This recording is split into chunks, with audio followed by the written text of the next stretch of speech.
My name's Chris. And I'm Kristie. This is the Washing Up Podcast. Yay. And we did tell you we'd be back. And we did tell you we'd be interviewing people. Yes, we did. We didn't tell you who, though. It could have been anyone, just a rando on the street. We tried to pick a random on the street to interview, but they weren't having it. They're like, not your podcast. We know the levels of depths of wrongness that you go through. Yeah, they're like, look, we will not plunge that low. But what we did find instead, we're Canadian bakers willing to come on. Ladies and gentlemen, it's Steve. Woo! Hello. Oh, how are we doing? It's good to finally get to chat. It is. It's great wow. Can't believe it's sort of tailing off now. Maybe things are tailing off now. It's weird. Yeah. It's got to be. We talk a lot whenever we talk to bakers about that idea of how intense. It's like a double intense experience is how it gets described to us. You get the period where you're inside the pavilion. Then you get that secondary intense moment when it goes to air. Which one of those was more intense? I think it was after. I always keep saying that I was too dumb to realize I should have been nervous and anxious when I was in the tent. I was just having a good time. I think it was more anxious preparing to go into the tent, and then keeping that secret once I left. Like keeping the secret when I was away was okay because I was away, but keeping the secret until they said that I was one of the bakers was just horrible. And then they tell everyone who I am, and people start barraging me with questions. I can't, you know what? As we watch, we'll talk about it. As I can tell you about yesterday, I can't tell you about tomorrow. But it's a really interesting thing. And you sort of went, I was too dumb to know I should have been nervous. But I think there's the other part of it, which is a lot of the bakers, when they talk about when they watch things back, especially that happen, they're like, I was just so in the moment. I didn't even think, like it wasn't clocking for me because I was just focused on, I have to do this and I've got the time pressure to do it in. That's sort of where we're going with that in terms of how you felt. Oh yeah, absolutely. I mean, especially I remember the first, remember the first bake. I had no memory of the first bake at all. And I remember when it was, I remember them saying, 3, 2, 1, bake. And I remember them saying, time's up. There is nothing in between. I remember looking down and seeing this pound cake thinking, that's gorgeous. I've never made it that beautiful before. Where did it come from? I can't wait for the show to air so I can see how this happened because I completely blacked out.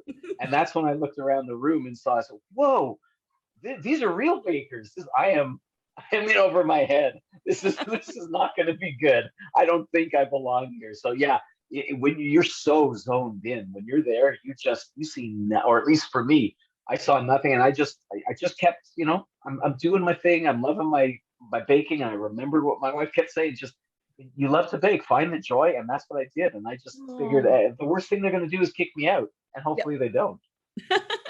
I'd like to go into a fugue state where I just, come out with an awesome pound cake. It's like, where'd this come from? I don't know. I'm going to enjoy it though.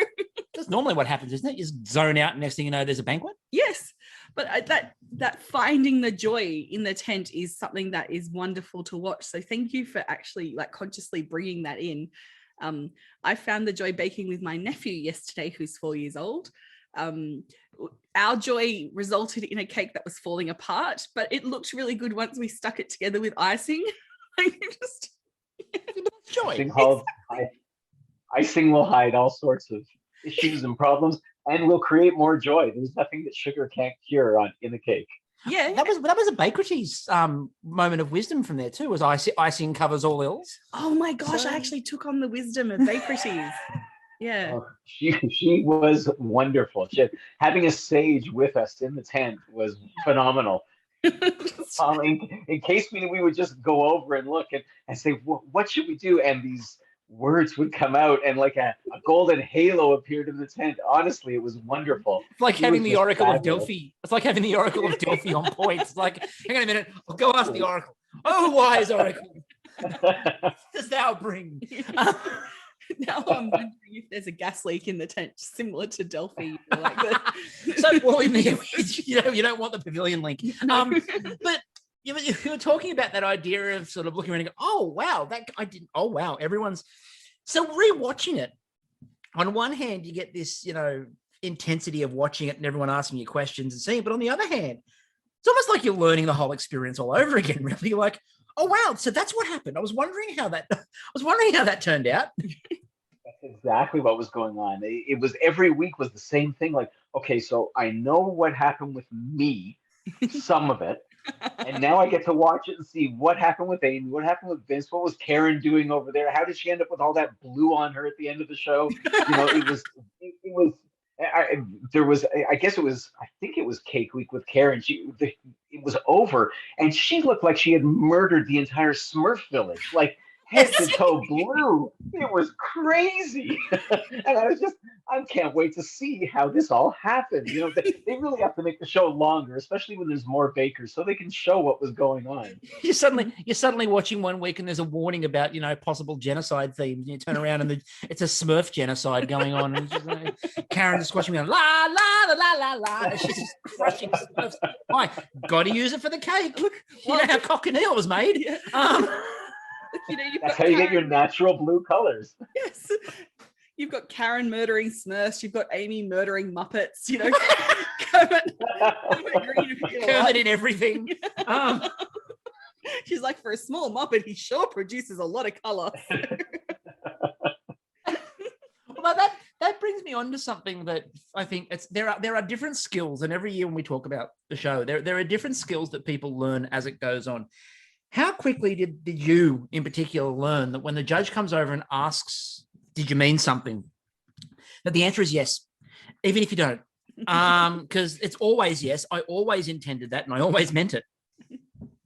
Yeah, so for me, that moment was in week one, in Cake Week, and it was in the Showstopper, and I was having a heck of a time airbrushing the beehive. I was trying to get the lines out. And when I presented it, I said to them, yeah, I'm sorry. And Kyla's response was, well, but it looks like a beehive because they're not perfect.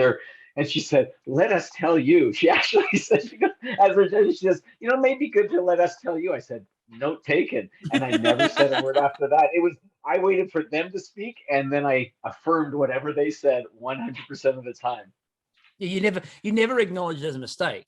And that was like the week that sort of stuck to me with that was when you had to make the fault cake, everyone making the fault cakes, and everyone's doing their, and I'm like, but no one knows. Like when Marion's was collapsing, and they were like, oh no, I'm like, no.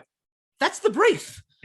That's what I did. I went outside the box. I went for, rather than everyone went with this idea of a vertical, I went with a horizontal.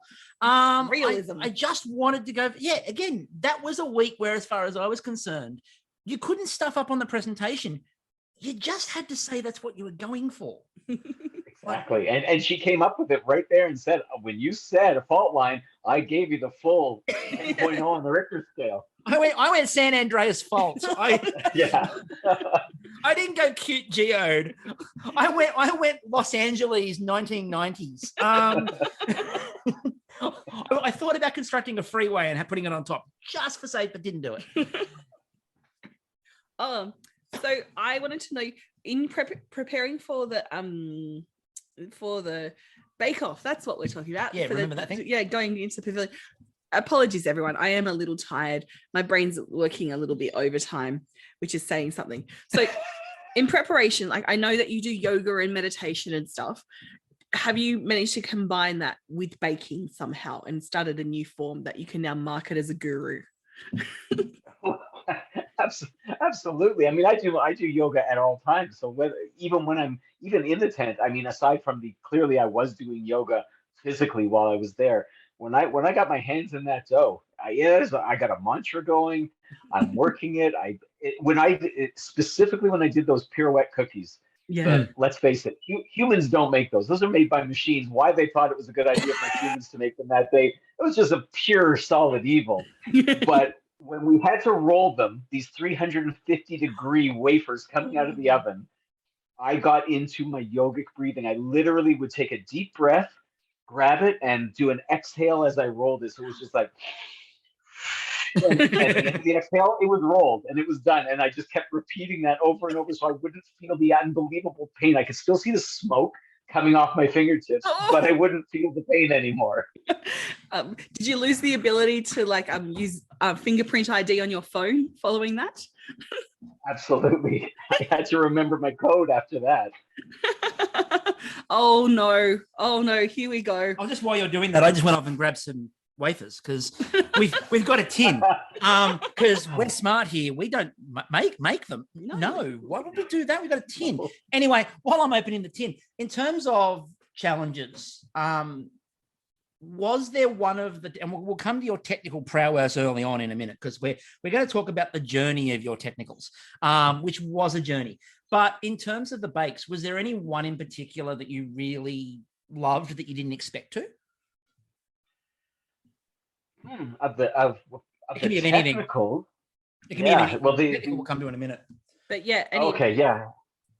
And most of them, it was what I loved was I loved tasting them. I loved the flavors of them, which made me crazy because I knew I hated making them. But the very last technical that we did was probably the one that killed me the most. And I kept saying over and over, I hate these lemon delight. And Alan asked me, he says, well, what is there to hate? I said, they smell so good. I know they're going to taste good. And you know what? When I get home, I'm going to make these freaking things. And I am so mad right now. It is bothering me so much. And sure enough, I made them at home. And you know, the interesting thing, of course, with those that they gave us, which was really nice, they gave us that extra time, 2 hours, 45 minutes to make those. And when I got home and I looked up recipes, every recipe started with the same words. On day one, and they also gave you basically zero instruction off the back of that. So, you know. They gave us no instruction in no time. Yes. And those should be taking a couple of days. You got to be infusing. You've got to, it's just, but they're delicious. They're so good.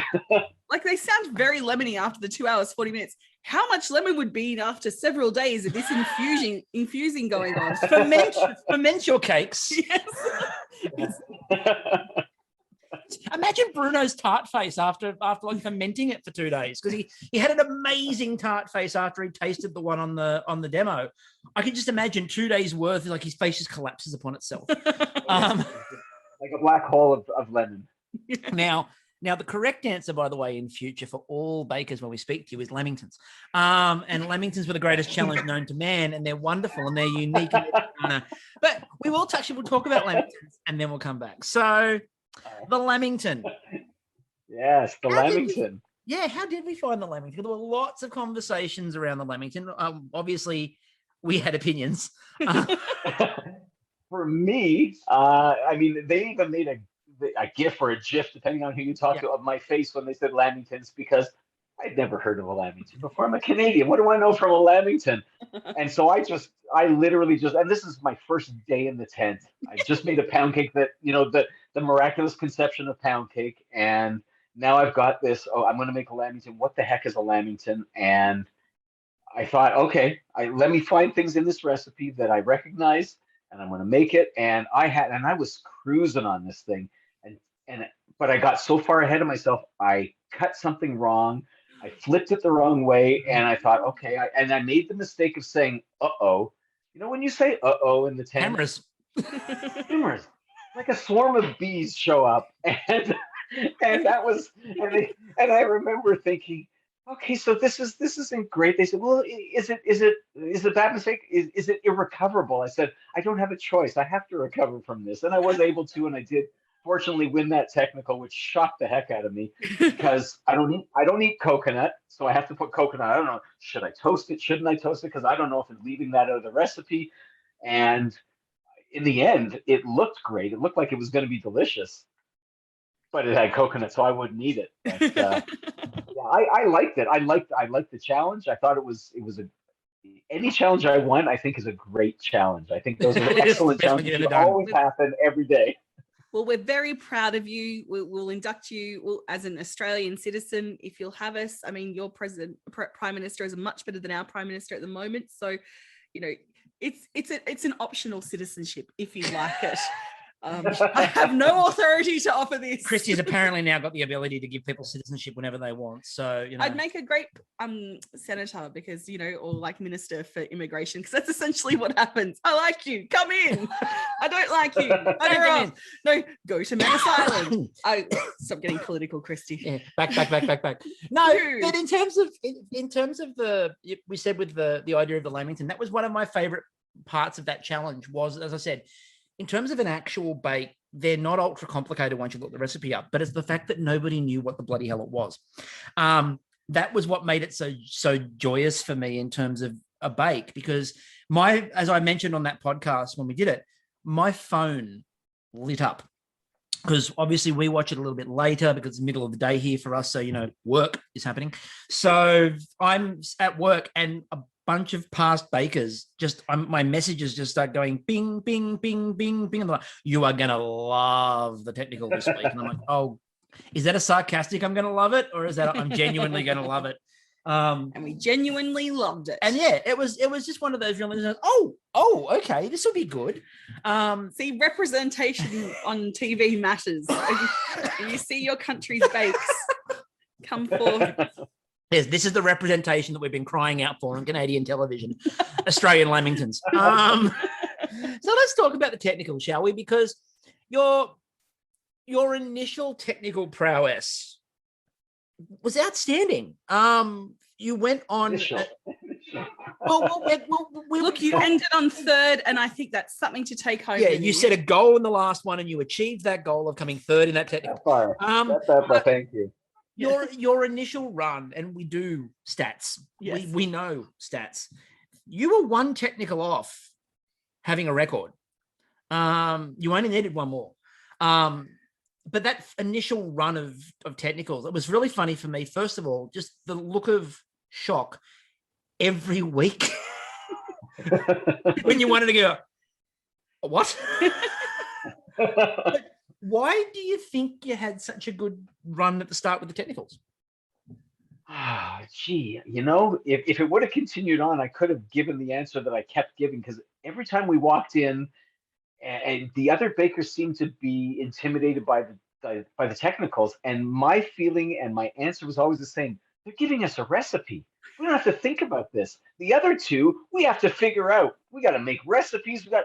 We don't have to do anything. We just have to show up, read the recipe, and move on. And they said, well, they're missing some stuff in the recipes. I said, yeah, but we know what we're doing. We can figure this thing out. So my feeling was always zero pressure on the technical. They're giving me a recipe. They're giving me the ingredients. How badly can it go? I mean, I found out eventually. But... how badly can it go? I'll just be in the top 3 bakers. That's how badly it can go. I always like the technical as a bake because, as you said, first of all, you get a large amount of it. And what it also tends to show a lot is base technique. It's that idea of how much do you understand and remember of like your base techniques when it goes, for example, make a creme pat, make it whatever it happens to be. Sponge. Yeah, your ability to go, oh yeah, I can do the basics. I can do that. Yeah, I like the idea of make a sponge, just the base. That's what you have to do for a Lamington. Exactly. Yeah. But it's that idea of can you do the basics, and then it doesn't tend to be as much about the finesse and the drama of a bake. Whereas the showstopper, as you said, the amount of work and thought you've got to put into that, and then people sometimes can overthink that and put like a million working parts on it. And then if one of those working parts falls over, you're in trouble. Whereas with the technical, you follow your basics, and if you understand it, it's about that technique. So I think that was where you sort of benefited early on, was that idea of just know your basics, follow that recipe, and just sort of hit the points. As you get a bit further in, that's when you start to overthink it a little bit. Yeah, I still don't know what happened. I thought I had that. I know what happened with the Bubba rum. I know for sure. I have 2 friends. We've known each other since we're 10 years old. When we were, I want to say 17, 18 years old, we had a night. Ooh. As many 17, 18-year-olds might have. When you'll have a drink. Yep. You'll have too many drinks. It's that one, and then when you get older, you've never had that drink since. No. My drink was rum. My drink was rum that night. And when I read and I said, okay, I'm fine with this. I can bake with this. And then I get to the recipe and I'm reading it, and then I see there's no quantity for the rum. So immediately I know I'm going to be tasting this. So the bar for me in this was don't throw up. Don't throw up. This is my win. I don't care where I finish. If I'm standing and I didn't puke, I'm good. That's what you should have. You should have said that when they judged it. Do I get bonus points? There was no vomit. I had to go, break through this PTSD. My mental health is the real winner. And both of those guys sent me notes and called me the very next day. They said, "So we know what happened in that challenge. Nobody else knows, but we know we were taken right back to that night where you were laying on your back." That is one of the best reasons for bombing a technical I've ever heard. Why did you bomb it? Well, we had a big night once. And he said, I knew there was no way. He said, there's no way you were going to put enough rum into that. Was that also the reason why you sealed the jar and moved it as far away from you as humanly possible? You'll go over there. Just imagine Anne. Can I have gin for this one, please? Can I make this a Bubba O gin? Yeah. I just remember Anne and Alan I just imagine them walking past and you going, just take the rum, just take the rum. They're like, why is he trying to get us drunk? Why is he like, we always take extras, and we'll talk about that in a minute, but we always take extras, but we're never offered like drinks. Hey guys, got something for you. Is it food? Not quite. It's got carbs in it. lots of carbs. But yeah, I think that initial run of winning technicals, there were a couple of really, really good ones in there too. I do apologize to my co-host using that whole initial run like that. I'm sticking with it because we know what happened towards the end. Okay, it was a great run at the beginning, and then it wasn't even like I did okay in the end. I mean, I was second last. I mean, it reminded me of the great Ricky Bobby. If you're not first, you're last. For any Canadians who are listening who understand their hockey, just will either split them, they'll either be happy that I say this or not. Think of the Toronto Maple Leafs last season and then into the playoffs. So amazing run, lose to the Habs. Anyway, in terms of though all of those sort of, we talked about those bakes, was there any bake that once you finished with the bake you were like, well, I'm never making that again? Of all the bakes or just the technicals? Anything. Yes. The one, and I hope I never have to, it's the meringue centerpiece was almost the death of me. And I know mine was very different from everyone's, being a campfire. Yeah. When I had the image in my head, there's a couple of friends of ours who had to put off their wedding over and over. And this is them. They live up north. They live by a lake. This is exactly what they would have for their wedding, without question. And I pictured it. And once it was in my head, I couldn't get it out of my head. I had to figure out how to make this. And when I went through the first time to try and make it, knowing I had a 4-hour time limit, 7 hours and 6 minutes. That was the first attempt.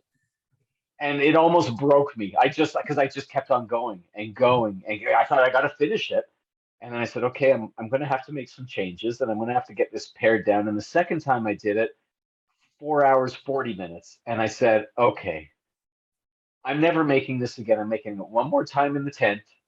That's it. And somehow it's going to come in at 4 hours. I don't know how, but it's coming in at 4. And it did. It came in exactly at 4 hours. It was finished. It was done. But as I was doing it, the whole time, the other thought was, even if I get it done, what are they going to think that this thing is? And hopefully they'll understand about my friends, because I know everyone else is going to be making these beautiful, dainty. And as I looked around in that tent, and I see Amanda's tower, and I saw Kylie making her little, I had to make sure that I called her by the right name for you. Yeah. Well, she was making that beautiful coconut, and I'm looking around going, all of these look like they just come out of the center of a bridal magazine, and I've got Field and Stream sitting in front of me. And I really hope they get this. And fortunately they did. and I told my friends because they were at my house when we watched the show back, and I said, I love you guys, but when you get married, I will make anything you want. You are not getting this. Not a chance. Even if I have 2 days to make it, I'm done. I'm finished. It's either me or the centerpiece. Like you choose. on the plus side, I'm quite sure that, you know, former baker Liam really appreciated the field and stream setting. You know, this he would have loved that. So that's his sort of bake all over. Yeah. He might have just, you know, kind of like backpacked up to the with the turkey on his back. With the turkey ready to cook. Done that before. No, but in terms of, like, again, with all those sorts of bakes, when you go, I think I've got this idea down, and trying to pair those ideas down. And that's what we said, talking about the showstopper and the signature to some extent, but more the showstopper. That idea of why they're usually harder is that once you get a concept, and you see this all the time, and we saw it in several weeks in there, where someone had a concept and they knew what they wanted to do, and once that idea was in their head, even if logistically it didn't really make sense, couldn't quite shake it, because that's where the brain locked in. And so that's where I think that showstopper is harder than people anticipate it is, because we got time and you can plan it. Yeah, but planning time is not the best thing. Because you can't just switch off and go, I'll just do this. Yeah, and when you're in there, and if anything goes wrong, you know, I've watched the show, I've watched the British one, and I see sometimes people start over, and I was there for 8 weeks. There was not one bake in those 24 bakes I was part of that I could start over. There was no time for start over, for not in my bakes anyway. How do you people start over? I mean, the one time I had a real issue was the Florentines. When I burnt that first tray. That puts me behind by 15 minutes. I didn't have 15 minutes, and we saw my poor guys never got off the mat because of it. Because I needed that time for the chocolate to set. That's where those 15 minutes went. It's a serving suggestion. It's a serving suggestion. Yeah. Right? It's, again, I meant them like that. This is extra technical ability. You know, anyone can get them onto a board. And Amy threw that out for me. They're on the yoga mat. You're right. You know, and I was in the middle of the forest. I couldn't see it. She saw it for me, and that was beautiful. I mean, it is trying to put, and you see it on all of the kind of artistically based skill shows that, you know, are in reality TV. So whether it's Blown Away, the glass blowing one, or Pottery Throwdown. I don't know if you've seen that, but it's pretty cool. One of the judges just cries. He's this big burly man that wears what's called overalls. That's it. And he just has a cry when something's beautiful, just doesn't go quite right. And I just think, you know, you're trying to contain this art form and the muses, you know, possessing these artists, whether it's through, like, you know, baking or pottery or glass, and just going, no, we demand our tribute, and our tribute will be this. And you're like, I've only got 4 hours. Like, no. I think they're more demanding than the baking gods myself. Just the baking muses. The baking muses. Well, the baking muses is that there's no consequence for the baking muse. No. Whereas the baking gods, the sacrifice is the burning of the bake. So it's a trade-off. You mentioned before about looking around and looking at everyone else's bakes. Which bakes sort of stuck out to you that you just were burned into your memory of that was brilliant? And I'm going to ban the use of the words bread oven, and I'm going to ban. I'm just going to ban that one completely, because that's its own entity. That's its own entity. I believe they're going to put them inside the pavilion next year as the ovens. You know, it's an extra challenge. Baking bread. Yeah. Which sort of bakes that other people did you look at and go, well, that's the one? Okay, so the obvious one is Cookie Week 2 with Amy's. You take your choice of. I was going to ban that.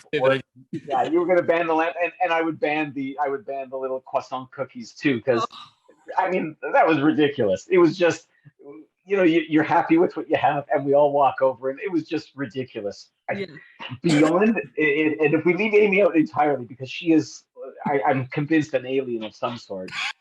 So if we take her out of the equation, it was and I think it was week 1. Week 1 really had an impression on me when we finished our showstoppers. And again, I looked around and I see Vincent sitting there, and in front of Vincent is this pink champagne. I don't even know. I just looked and I thought I was looking into a fine pastry shop. Oh, wow. And I looked at mine, which ended up they loved mine, but I looked and thought a child made this, and a grown up made that. Look, and I couldn't, but he really put it into perspective with me when I spoke to him, and I said, "Look at this. This is unbelievable. I could never do anything like this." And he looked at mine. He says, "But I could never do anything like that." I said, "I don't imagine you'd want to do anything like that." He said, "No, I would. I can't physically do that." He says, "That's your style. This is my style." And that really hit home with me as I continued on realizing, yeah, that is my style. And I guess it has value and merit. To me, it's just what I do. But that first time looking over and seeing Vince's pink champagne fault line cake, that was just a jaw-dropping moment of, wow, look what these people are doing in here. This is crazy. I think you hit the nail on the head that, it's trying to like compare different artists. Like, if you had William Morris versus Georgia O'Keeffe, like, they're both brilliant, but they're not the same style. It's, one is drawing vaginas like flowers, and another one else is creating, usable home. The technical challenge coming. That's a Bake Off Up Late challenge. So Bake Off After Dark presents the human body. No, it's maybe I should have used Salvador Dali as a better example. For impressionist vaginas. Anyway, the ones that are just melting down. here's Steve talking about classy baking, and here's us talking about impressionist. But again, different styles. Better than a Picasso vagina. Like, that would just be find it. But in terms of, as you said there, I think that sort of sums a lot of Vincent up too. That's that idea of, as he sort of called his showstopper, that was that journey to elegance that he mentioned in that showstopper. And it was something that we noticed all the way through too about his bakes in particular, which was there were weeks where you could see what he was stretching for that perfection. And there were some weeks where you could see he was a bit disappointed he didn't quite get there. But you also always knew that if he hit it, it was just going to be beyond what you could really anticipate. And I think that grand final showstopper bake that he put together is probably one of the best examples under pressure of someone just nailing every perfect aspect of something. Oh yeah, that was a real audible gasp moment when we looked at that. And in real life, the TV doesn't do it justice. In real life, that thing was unbelievable. And having that creme caramel sitting on top, just gently dripping down. And every line was like, as he had, they were perfectly straight lines. Everything was where he wanted it. Everything was where he put it. It was quite unbelievable. And that's the way he bakes, right?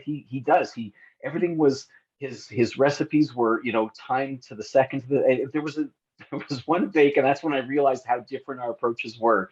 In case the end result didn't show it, the way we wrote our recipes, and there was a time, and he said, "Oh, what time? Oh, yeah, I'm 5 minutes behind. I need to." I said, "How do you know you're 5 minutes behind?" He says, "Well, because I have it all listed here." He says, "Are you ahead or behind?" I said, "I don't know." What do you mean? I said, I know I can do this in 4 hours. He goes, "But how do you know if you're ahead or behind?" I said, "When it's done, if I'm finished, I was okay." He said, "How do you work like that?" I said, "Because I practiced it and it works." So But I liked your Weasley house of awesomeness, like in your final showstopper. You're starting off with the cookie and progressing upwards. The chocolate cake and the little bee, and you just whacked on that beautiful butterfly again. Like, it was all amazing. Like, you did the butterfly, didn't you? I'm not having a brain flick. What was that? I did do a butterfly, yeah. Yes. I'm there going, it was the butterfly, wasn't it? I just remember you creating all the beauty. Yeah. See, but that bake for me as well summed up a lot of this series. We talked a lot on the podcast about this series. Felt a little bit like Canadian Bake Off flexing on previous series of Canadian Bake Off and other series around the world, where there were a bunch of challenges and things that popped up that have been done in other series and have caused massive pressure points and massive issues in those series, which were not even vaguely a speed bump. And there are a few of those that popped up this year in challenges where there'd be a bake that popped up, and in a previous series, everyone had bombed this element or everyone had screwed this challenge up. You're just meeting the creme caramel, really. No, there was far more than the creme caramel. But there was like things like there were series before with like the shoe in British where nobody knew how to make shoe pastry. In one series of British, there's nobody knew how to do it. And like shoe pastry, yeah, not a problem. Easy. Everyone just whips up the shoe, not a problem. And it's like, here comes the, we've got to put gelatin in something. Oh, here comes the pressure point. Gelatin's always up. Oh, no, they did it. Okay, well, that was fine. We know how to use this ingredient. There was, I don't know, I mean, from, you said you've seen a lot of the other series of Bake Off. Were you guys sort of aware at the time that there's a lot of things that were coming from other series that you were just nailing? Yeah, I Amanda probably did. She's a huge super fan, so she remembers minutia. I'll watch them, and then it's just like most things in my head, it falls out of the sieve, and it's gone and forgotten. Except for everything that happened in these last 8 weeks for me. Those are burned forever into my brain.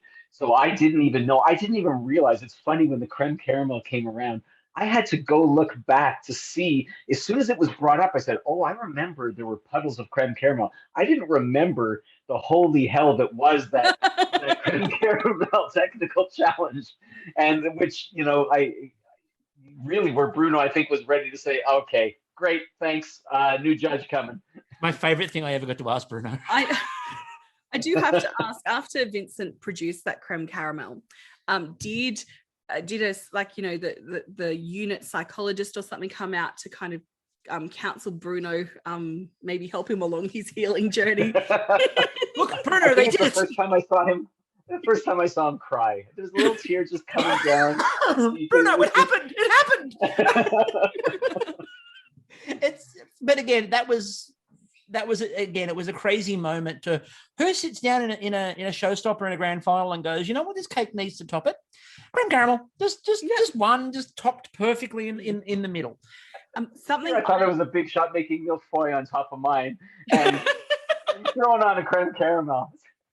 All right, I put a sandwich and you put that. Okay, all right, thanks. It's been fun. Something I loved seeing in the final episode was like your family and your beautiful daughters and your wife. Like, they just it just brought joy to my soul. So what kind of baking do they like? Or I just want to hear about your family, really, so you can wax lyrical. I mean, they really are the greatest. I mean, my wife and I we're together 28 years. We just had our 26th wedding anniversary. We were friends for 10 years before that, before she ever would finally date me. It was a long. The whole show became a metaphor for my wife as well. As a matter of fact, when they before they let me on, when I was auditioning, I showed them. They said, "What's your favorite cookbook?" And I said, "Well, I don't actually own any cookbooks, but my wife has a cookbook." Oh. And I said, "No, my wife doesn't cook at all. She doesn't like to. I do all the cooking. I do the baking." But I said, this book came from a boss we had when we both worked in a restaurant years and years ago. We worked together. It was a gift for her engagement. And I said, "Just so you understand, not her engagement to me. She had been engaged twice before me, never got married. And so I was the third one, but I was persistent." And that's when the producer said, "Well, you've tried to get on this show 4 times before." I said, "Yeah." And they said, "So we're your new Stacy, are we?" Exactly how they put it. And that's exactly true. And so she's just, there's not enough time, there's not enough bandwidth on the internet for me to talk about my wife and how wonderful she is. And my 2 daughters, Jessie and Marley, phenomenal. They're wonderful young adults now. And as far as the baking, this is the best of all, is my wife does not care for baked goods. She doesn't care for baked goods. She doesn't really care for food. And I cooked for 20 years before I ever started baking. And so it's all completely lost on her. And she'll tell you that she prefers her cake. If she's going to eat a cake, she needs it to be dry. So she will never eat one of my cakes. Oh my gosh. My daughters, they love most of the stuff I make. And they love, like typical kids, even as young adults. "Dad, you're done with that beater, right? So okay, here's the beater. You can have it. If I'm making a meringue, I'll torch it so that they have that. They can eat the torched meringue right off the top of it." And so they're good for, as far as, because I'm overloaded from tasting this, that, and the other. you lose the sense of the taste. So it's, I need you to taste this. I need you to taste that. So they're great to have around for all of that stuff. Yeah, they're phenomenal for that. My wife, on the other hand, not so much. She'll tell me everything's good, and God bless her. She loves me and she means well, but I need someone a little more partial. Kids will tell you the truth. Yeah, you need the They'll critique. now, yes, yes. As a matter of fact, the last video they put out where it showed me talking to all my bakes. I don't know if you guys saw that on social media. They showed a little montage, and it seems that I'm the complete loon because it seemed to be all about me talking to the bakes. And one of my daughters said, it's nice to see that the rest of the world can see the ass that you are, Dad. So, and she says that with all the love, Yes. which was lovely. Oh, look, we saw a bit of that with your talking to the compot, I believe it was in the final bake. Just Yes. you go. But and again, as we said, that's going to be really good on our Listen to Your Bakes World Tour, where we've got all of the people who listen to their bakes actively, and we need someone to vary it up a little bit. So, I mean, there's a spot on the tour for you. Just have a conversation with the bake, where we're more than open to the baking monologues. Yes, the baking monologues. It's a completely separate spin-off as well. Yeah. So coming to a theatre near you globally, possibly. Who knows? Who's to say? In terms of a couple of things we need to discuss before we finish up. One I'll leave for you in a minute because I know you have to have a very frank conversation. It's normally me who has to have those, but you have to have one. Okay. But beforehand, one of the things that first endeared you to us, and we mentioned this on the podcast, of course, is that you very closely resemble one of our friends called Steve. Now, the first time I ever met Steve, I went to a pagan gathering, and he was teaching us how to read the auras of trees. Like, he's such a beautiful soul. Since then, he's had 5 children, and he's a masseuse and a Reiki practitioner, and he's very joyful and just calming and fun to be around. But you look alike. And even some of the things that you say, I'm like, bloody hell, like separated at birth. Now, but when we were talking before, you mentioned your dad's from Britain. Steve's family is also British, and I'm thinking maybe there's a splitting of the family line going through. So we'll have to... I think we have to do some genealogy here. Yeah. How do you feel about us talking about another Steve being Oh, I compared? love it. I love the first time I heard that, I thought that's phenomenal. There's amazing. Doppelganger out there everywhere, but it's eerie the more you tell me how much we're similar, right down to the name. It shouldn't even be the name that's the same, but everything is being so similar. And the more that you saw of me, the more you said I reminded you of him. That was weirding me out. Again, it's not like we live close. It's the opposite side of the world. So maybe that's the mirroring. Maybe that's where it's happening. Yeah, and it's not like when you're at university and someone on campus goes, oh, blah, blah, blah. And you're like, that's not me. And you know that there's someone that looks like you on campus, because that's what happened to me, because I was like a goth, like a chubby goth chick on campus, and apparently we all look alike. So I'd get picked out. People just be coming up to me randomly saying something. I'm like, that's not me. I'm the nursing goth chick. You're the nursing goth chick. I'm the nursing goth chick. Apparently she did, I think it was just arts. I say just arts, like the arts are wonderful.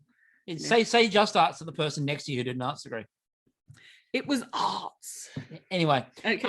The more important conversation that you and Kristie need to have now, because I think you do, because Kristie did, look, normally I'm the one who has a rant, and normally I'm the one inspired to anger and rage. Yes.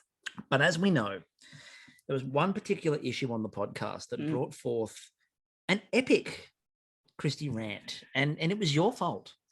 So, Kristie? Look, I don't have many triggers in life, but one of them is the steeping of tea. Now, I'm sure you have a very good reason why there was milk involved. Please tell me why. Just ease my soul. I had heard that you love tea prior to coming into the tent for the finale. Yeah. And I thought, how can I enrage Kristie to a point where she's willing to get on a plane, break quarantine, and come and strangle a Canadian? And so I thought, this is the way this is going to happen. reasonable excuse, like Canada and Australia have had far too good a run of relations over the years, being members of the Commonwealth and such. We really do need to start a war, and why not over tea? Makes perfect sense. Logic. Yes. I realized, I think it's a hangover from my mum, like even since like a child, when she'd get us to start making her a cup of tea, if it was too weak, we'd get in trouble. So I learnt the trick of steeping the tea in the hot water until it almost turned like a dark, like demonic brown, and then add the milk. And that seemed to please my mother. So I think I just got a few issues to work through. I have felt the wrath of, is that tea steeped, before. Even when it is, I've felt the wrath of, is that tea steeped. But I was just impressed by the fact that, and we've told people before, we don't write dialogue, we don't script these things. There's a couple of points we talk to, and then we just talk.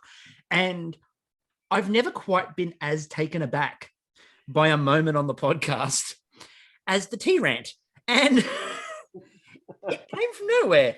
Look, we'll just try and find more of my triggers to pop into episodes in the future. I remember I was driving, listening to your podcast when this happened. I was on my way to work, and I love to start the day when I wake up and I see, oh, the podcast is up. This will take me into work. This will be pleasant and lovely. And I'm yelling at my radio saying, I was trying to infuse milk. I wasn't making tea. And there's nobody listening to me because it's already recorded. But I didn't matter. I'm yelled the whole drive to work, and I had to rewind it again to why. I don't know why. I didn't know why I wanted to be yelled at again for poorly making tea, so I could yell back again at my radio. My poor car, it doesn't know what was going on, and I'm yelling. And thankfully it's winter here, so my windows are closed and people don't think I'm completely nuts. Now you know what it's like for everybody watching you guys inside there doing something when you can see what's coming from a mile away, and you're like, no, don't do that. Don't do that. Now you've got to make that change for next week. And you're going, this was recorded months ago. I can't change the outcome of this. And yet, look, as a beautiful soul, Steve, I want to offer my sincere apologies for, for being triggered and just and making a choice to just go with my negative emotions that flared up, rather than just appreciating the beautiful cook that you did that actually included tea. Like, that's what we should be celebrating, that there was a tea flavor in a bake. That's where I should come from. I, on the other hand, am very happy that you ranted, because it took the focus off me.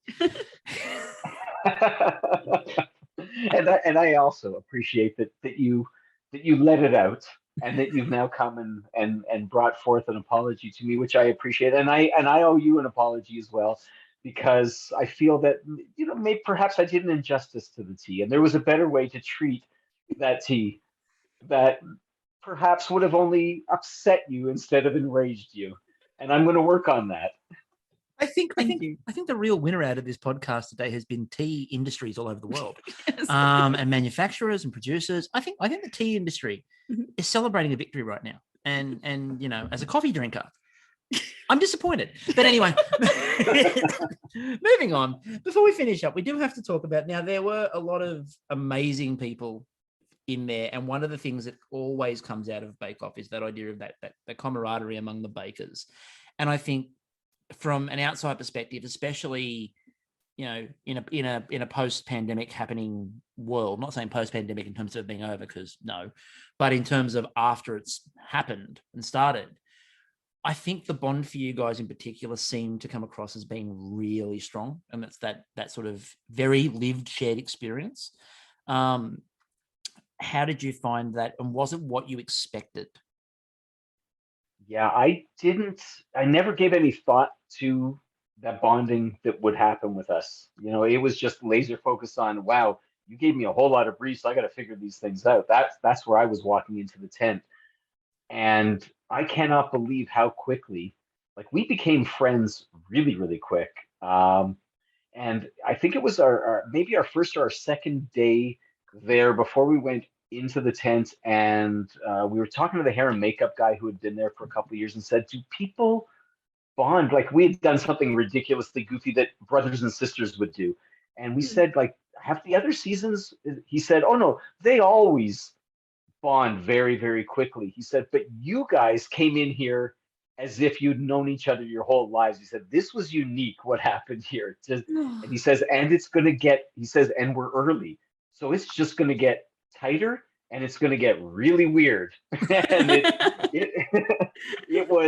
we saw every range of everything with each other, and we really did. It was really beyond, even the first week, like, Kunal, we hardly knew ye almost, but it hurt watching him leave. We'd only known him for a short time, and he was a brother to all of us. And every week it just got harder and harder. And I mean, to this day, we speak daily, all 10 of us. We have a little chat, we have a little chat group. We every day there. And if you don't keep your phone hand close by, sometimes you'll look at, like, I went to yoga one day, it came out and it said missed, I think it was like 250. And all I did was I replied, I said, what is wrong with you people? I need to be able to take an hour or something, because, and I know if it's that much, you guys know about tangents. Yep. Someone has gone off on a tangent. And I'm going to have to read this now because I need to see where this went. You're going to have to, I mean, you're going to have to dedicate someone to doing the digest for the. Yeah.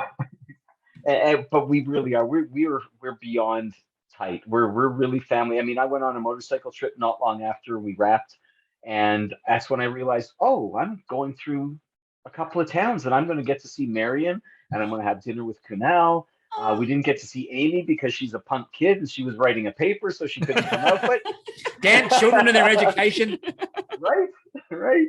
But yeah, I mean, if in a perfect world, I would be able to have the time to just plunk my motorcycle at one end of the country, and I would go and visit every single one of them until I got to the other end, and then I'd come back home again. That would be the perfect journey for me. Now, we will quickly touch a bit more on the friendships before we finish, but because you've mentioned it,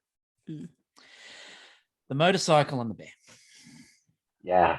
Now, one of the things I absolutely gather around, children. One of the things I loved about your time in there, and I actually thought it played into your hands in the grand final, your hands and Vincent's hands a bit more than Amy, in the last challenge in the grand final, because the last challenge in the grand final was a bake with a story. You had to have a story behind it. And I'm looking at it going, well, this is Steve and Vincent. This is easy. This is what they do. There's always a story and there's always some depth of story there. But I don't know if you could have come up with a story any greater than the random line that when they did the edit and they popped up, why this? Oh, I hit a bear with my bike. Excuse-moi. Common occurrence in Canada, whereas in Australia it's always a bloody kangaroo or wombat. Repetame. So what? Now.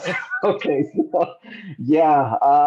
And if I was in my office at work, you'd see over my shoulder I have a half a mannequin wearing the clothes that were cut off of me from that accident, with the neck brace and the helmet. I called the guy Barry. I thought you were going to say in the office of the bear, he works at the desk next to me. We're really good friends. I want to see that movie. So it was the fall of 2019. My buddy and I had gone down to North Carolina. There were about 20 motorcyclists. We had gathered for a weekend, and we were heading home, just the two of us, coming up through Virginia, and we were coming around a curve through the mountains, and the bear must have heard the motorcycle, so it bolted, not seeing us because it was a curve in the road. And as I came around the curve, he was in full flight, but right in front of me. The only memory I have is seeing the bear, thinking in my head, I hope it doesn't attack, and feeling the impact, which felt like I hit a brick wall. Mm-hmm. By the time my buddy came around the corner, it was over. There was no bear. There was just me laying on the ground. And the short story is the helicopter came. They airlifted me off the mountain. They brought me to a hospital. I had a broken collarbone, lacerated spleen, and a concussion.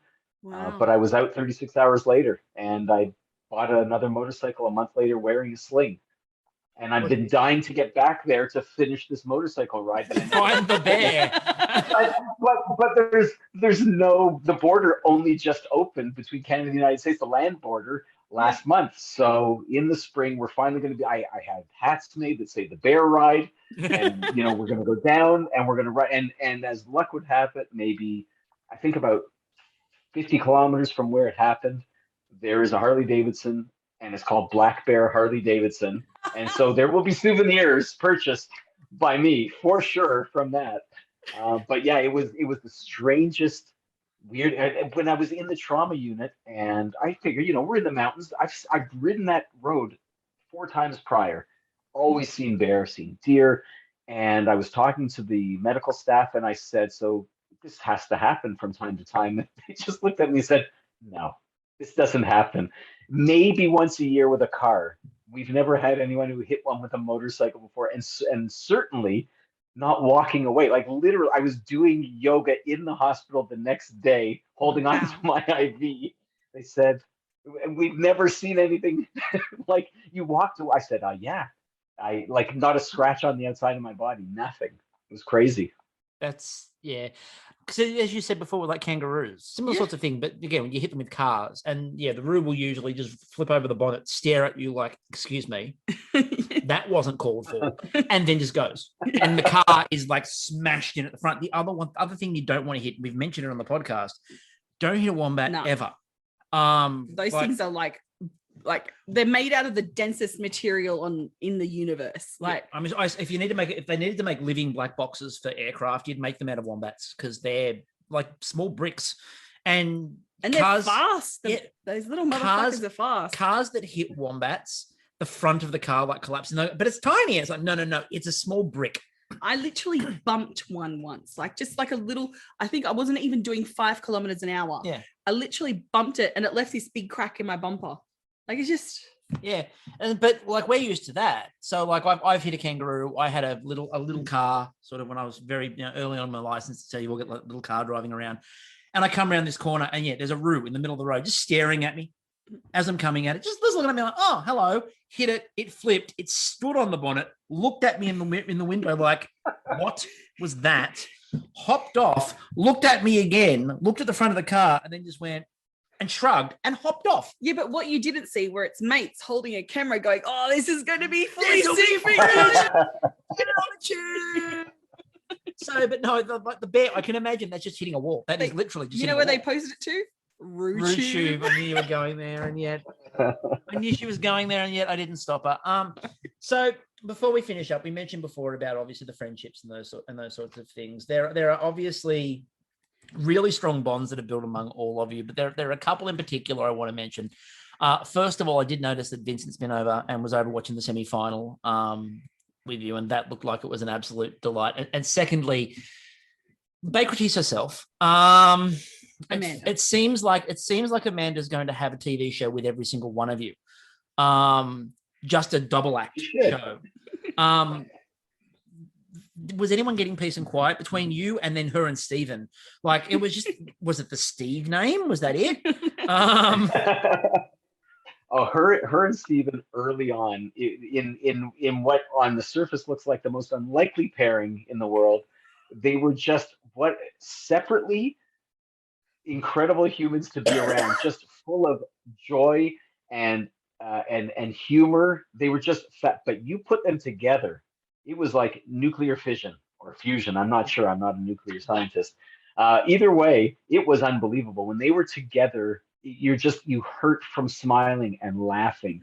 And we kept saying, like, whatever network can do it, you're nuts if you don't make the Stephen and Amanda show. You have to make that show, that a baking show, a cooking show, a comedy show, a variety show. Do something. Put these two together. They need to be together. It's unbelievable. That connection between the two of them was beautiful. I mean, Karen and Amy bonded very, very quickly, like sisters. But this Stephen and Amanda, it was the Stephen and Amanda show for us. It was the show within the show for us, and we loved it. Oh, that's brilliant. And it's been such a joy watching you all like that. You know, I think we're kind of like in the early stages of blooming out of COVID. And I like to say that because, you know, everyone's been through a crucible. of a time, and we're all, you know, kind of stepping out into the world again. And I feel that your season of Bake Off really emulates that, and, you know, actually helps us all on our journey from it. So thank you very much for the energy and joy that you brought us. Oh, thank you. Oh, we had a great time. I know I had a great time, and if I could be the dopey guy who was walking around, and I still haven't. We can say it now because it's over. I still haven't figured out why they kept me all the way to the end. But I'll take it. I'll take it. It's handing and baked goods. That's the trick. I love doing that. I love, but and there was one. I've got to say, there was one time, and I never told. So when she's listening to this, she's gonna know. There was one time I put. It was the week of the campfire, so where I was making bacon, which you want to get bakers' attention. You start cooking up bacon when you're supposed to be making meringue. They will all look at you like you have 5 heads. So I had the bacon, and there was this one piece that I made. It was perfect. I put it off to the side. That was for me when it was done. And Anne came over and she says, "Oh, is that for me?" You I can't say no. to that. How do you say no to Antoinette? I said, "Of course that's it." She had such a look of joy on her face. I thought, you know what? That was for her. That really was for her. She tweeted about it this week. Yeah. She literally did. She tweeted about the bacon this week. Oh, did she? Yeah. So yeah, I loved making things, and I specifically made things sort of kind of like Linda in season 1. I made things all the time for these guys because I loved the idea that I'm already baking, so what's a couple extra, and I'll just push it off to the side, and I'll give them the nod. Say if it disappears, it's okay. It's okay. Yeah, it's the reason why all hosts say yes to hosting is that ability to just come along and like pilfer off food. I mean, as I said, obviously we saw it very early on. We've not so much, but Dan definitely in those first seasons. And then again, Aurora, they did the same sort of thing, but you know, Anne and Alan have got it down to a science. Yeah. There's a very precise science they have, and Anne in particular just has this way of asking you things where you're like, yes. Yes, like, can you come and help me murder, you know, the Queen of England? And you'd be like, yes, Anne, I will, you know, sure, let's commit regicide together. You'll look fabulous. It'll be fine. They won't even put you in jail. They love you so much. and I really shouldn't leave off. The last thing I have to do before we leave off, of course, is we have to mention Bruno and Kyla a little bit more because we haven't really. Oh. And I can't. I mean, it's I'm contractually bound, even though we don't have a contract. No, obviously, getting to bake for those two and sort of progressing in understanding both Kyla and Bruno, both as judges and as people. It seems to always be one of the sort of lesser talked about journeys, but probably one of the more important journeys that people go on inside the pavilion. Oh, yeah. Mm-hmm. Oh, no. I was going to ask a question and I realized it just felt like you were going to answer it anyway. So, you know, I feel like I entered that group mind that I presume that you and the other bakers have now, where you talk about the messages and it's actually just a telepathic kind of connection that you have. Anyway. With you know, when I went in there, I thought of them just as they're the judges, but when I was in there, you know, they're people, and they're just such lovely people. Like Bruno is hysterical. Yeah, Kyla she's so personable, and another situation like on TV, she's beautiful. In real life, oh my God, Stacey who? Like, just beautiful. And the wealth of knowledge they have, and if you're listening to them, even when they're trying to maybe throw you off your game with things they're saying, they're telling you things. So if you listen to them, you can get a little bit further in the tent. And I think for me anyway, that was a big part of my semifinal redemption bake, was letting them know I'm listening, I'm getting better, because I came in here fully imperfect, I left imperfect, but maybe there was a little bit of growth in the tent for me along the way, and I owe so much of that to the other bakers, but I owe a multitude of that to the judges, and yeah, their knowledge was key in there, and listening to them and learning from them. But yeah, what I learned the most with them was what wonderful people they are, just really great people. And you know, it's a shame I get why you can't really interact with the judges. They're judges; they have to be impartial. And I hope that in the future I do get to see them a little bit, as so I can see them as humans, as opposed to the people who are about to judge my food and hopefully not spit it out or raise that eye. Or Look, I've got a tip for you. I think if you just go hang around all the pretty patisseries in London, you'll eventually like find Kyla, probably within 5 minutes, because I presume she just keeps doing laps. She does laps. Yeah, that's what she's doing. It has been an absolute delight to get to talk to you. This has obviously been something we're looking forward to getting to do, and so it's really, really good for us that we've got to chat. Thank you very much for your time. We really appreciate it. Well, thank you guys so much. It's what a pleasure. I mean, you gave me such joy, and this whole season, and now I have to go back and listen to more, because what did I know from podcasts on the show? I didn't know. The first week, one of the bakers said, "Oh, did you listen to the pod?" And I said, "They make podcasts of this show, really?" And and I fell in love with you guys, and to be able to spend this time with you was tremendous, and I thank you so much. And of course, we all know that when I leave here and we say goodbye, I'm going to make a proper cup of tea. And of course, in preparation, of course, because as we all know, the Vergies are coming up. So Baking's Night of Nights. So we look forward, obviously, to your participation at the Vergies. Whether you can or cannot make it to Sydney Harbour, who knows? But we will find that out anyway. So Thank you very much, Steve. Really appreciate your time. Until next time, I'm still Chris. And I'm still Kristie. And we will catch you all later. Let's grab a cup of tea.